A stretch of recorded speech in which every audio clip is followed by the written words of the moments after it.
Yo, what up sa inyo mga tol? At ngayon, nandito na naman tayo sa ating panibagong video ng GTA isang roleplay, no? At ngayon mga tol, panibagong tutorial na naman tayo. Siyempre, panibagong pagsalpak na naman ng mod, no? So, napaka-basic lang nito, ituturo natin sa inyo. So, siyempre, bago na simulan ito, huwag nyo kalimutan mag-subscribe and like sa ating YouTube channel mga tol, no? At siyempre, umpisahan agad natin ito. Huwag na itong patagalin pa, no? So, tuturo ko yun paano nga ba magsalpak na itong mga gun skin ng mga tol. So, tulad na ito, papakita ko sa inyo. So, itong, ayan, anong tag dito? Paintball, no? Itong paintball gun.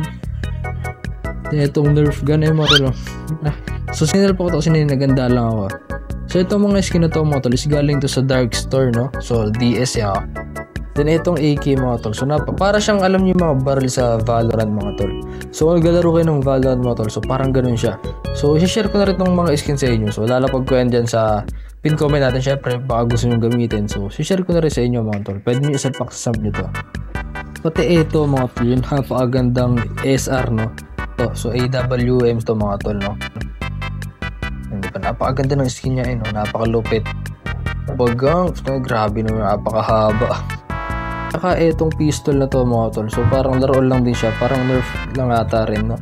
So, yun yung itsura niya. So, colorful siya, eh. Yun. Pakap.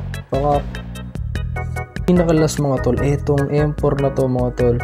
So, napakaganda ng tindigan niya, no? Para ano siya, dragon yata ito, dragon. So, napakaganda ng tindigan niya, mga tol. So, kulay pula. Tapos, meron siyang panaksak sa harapan. Yung style niya, parang dragon lang na, ano, ganyan. Ayan o, pag bumaril, apaka-angas, diba? So, share ko to sa inyo, mga tol. Syempre, tutorial muna tayo kung paano nga ba isalpak tong mga to. So, mga tol, so download nyo muna tong Gun Skins by Dark Store. No? So, ito yung example skin na ipapakita ko sa inyo kung paano isalpak. So, meron nga pala tayong permission para isama to sa content natin, no? Yung skin galing sa Dark Store.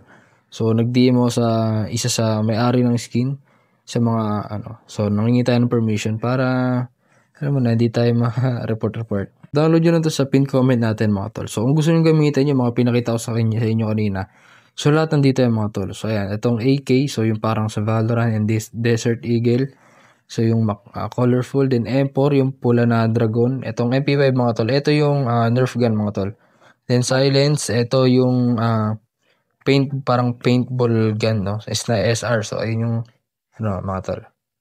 Kailangan lang na dito na files, mga tol, galing sa ating SAM files, no. So itong GTA 3. So sa TextDB nyo ito makakuha. And itong GTA 3.image.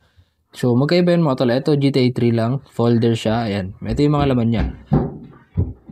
Then ito GTA 3.image. IMG. So unahin muna natin dito yung GTA IMG tool, mga tol, no? So GTA.image muna tayo. So, ito, GTA3.img, select. Then, itong tatlong dot sa taas, mga tol. Add files with replace. Puntahan natin yung file ng gun skin. So, ito, mga tol, ayan. So, ang isa-select nyo lang dito, mga tol, itong mga DFF lang, no? So, huwag nyo sasamin TXD, mga tol. So, itong DFF lang, ayan. Ito.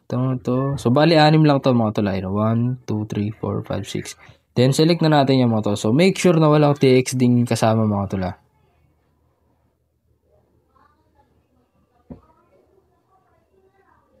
Then, after nyo, mga tol, rebuild na natin yan. Next, syempre, TXD tool, mga tol. So, napakadali lang yan. Itong file sa baba. Ayan. Then, GTA 3, mga tol. So, ito, GTA 3, Then, select natin yan. Select. Then, itong plus, mga tol. So, makikita nyo yun sa baba. Itong from TXD archives. Ayan. And ito, mga tol. So, dun ulit sa Gun Skins by Dark Store. So, select all natin yan, mga tol. So, ito, pindutin nyo yung maraming, pabox na maraming data. Ayan. Then, select, mga tol. And overwrite. Enable cam norm. Reduce texture size. Off nyo yan. And then, okay na natin yung mga tol. So, okay na agad yan. Then, wait nyo na lang yan, mga tol, no? Then, after nyo, mga tol, so, check na lahat yan. So, may i-delete lang kayo dito and kailangan nyo rin palitan, no? So, kasi magiging icon siya ng barrel nyo in-game. So, ito, mga tol, itong M4.icon, pati itong M4 icon, din itong Desert Eagle icon, mga tol. So, delete muna natin to tatlo. Pati itong baby na nakalagay mga tol. Ayan. And hanapin nyo na rin itong author baby. Ayan. Alisin nyo rin kasi nagre-replace siya sa ano eh. Then itong logo. Ayan mga tol. Ayan logo. And saan pa? Ayan na ba mga tol. So delete natin yan. Then kung meron kayong gamit na weapon icon mga tol. So salpakan nyo siya ng panibago para ayun yung maging icon ng gun nyo. So hindi itong ano. Kasi ewan ko lang. Depende naman tayo kung baliwala lang sa inyo icon na yun. So okay na yan. Then from image tayo mga tol. So with alpha. So ito kasi yung icon. Ito yung gamit ko na weapon icon mga tol. So select ko na tong 6 para sure na ayun yung magiging icon nila no. Then check natin yan. Override. Enable cam norm. Then ito mga tol. Reduce texture size to gawin nating 512.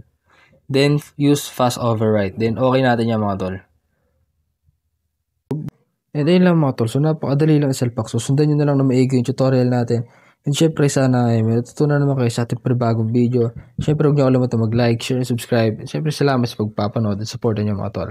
Peace out. Hihi.